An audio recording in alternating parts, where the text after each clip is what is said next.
नमस्कार, हमारी आवाज में मुख्य खबरें लेकर आपके साथ है कुसुमलता।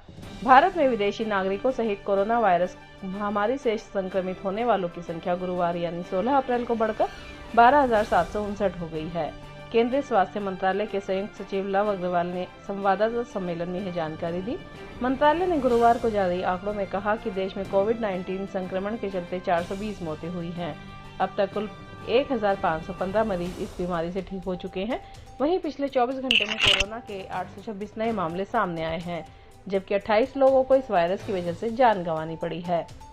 मंत्रालय के मुताबिक महाराष्ट्र में सबसे अधिक 187 मौतें हुई हैं, जबकि मध्य प्रदेश में 53 लोगों की जान गई। वहीं गुजरात में संक्रमण के चलते 36 और पंजाब व दिल्ली में क्रमशः 13 और 32 लोगों की जान गई है।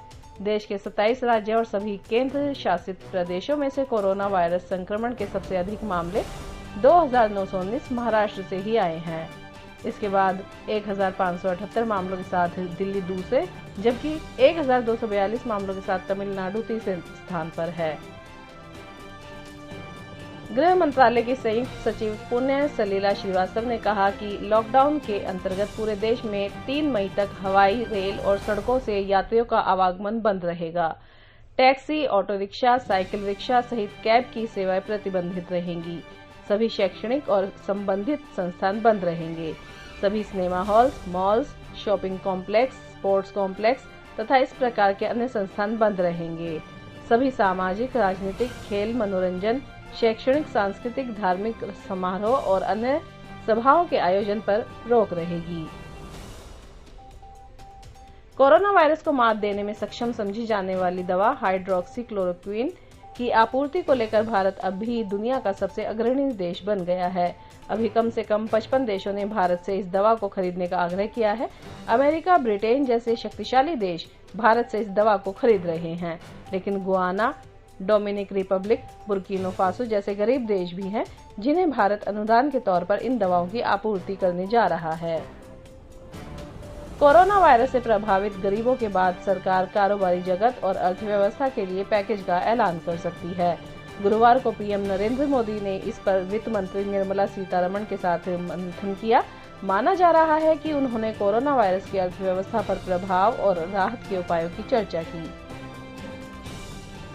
लॉकडाउन की अवधि बढ़ने के साथ ही केंद्रीय मानव संसाधन विकास मंत्री रमेश पोखरियाल निशंक ने गुरुवार को स्कूली बच्चों के घर बैठे पढ़ाई करने के लिए वैकल्पिक शैक्षणिक कैलेंडर जारी किया है। इसके तहत बच्चों को अब और भी रुचिकर ढंग से ऑनलाइन माध्यमों से पढ़ाई कराई जाएगी। इस कैलेंडर में कक्षा 1 से 12वीं तक सभी कक्षाओं और विषयों को इसमें शामिल किया जाएगा, जबकि गुरुवार को सिर्फ पहली से 5वीं तक के बच्चों की कैलेंडर जारी किया गया।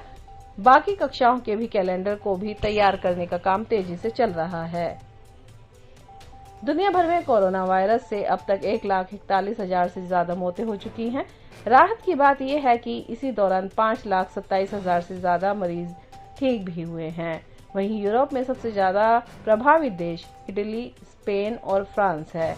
महाद्वीप में अब तक 90,000 जान गई है, जो कुल मौतों का 65% है। यहाँ सबसे ज्यादा मौतें 21,645 इटली में हुई, जबकि संक्रमण के सबसे ज्यादा मामले 1,82,856 स्पेन में हैं। ये थी अब तक की मुख्य खबरें। नमस्कार।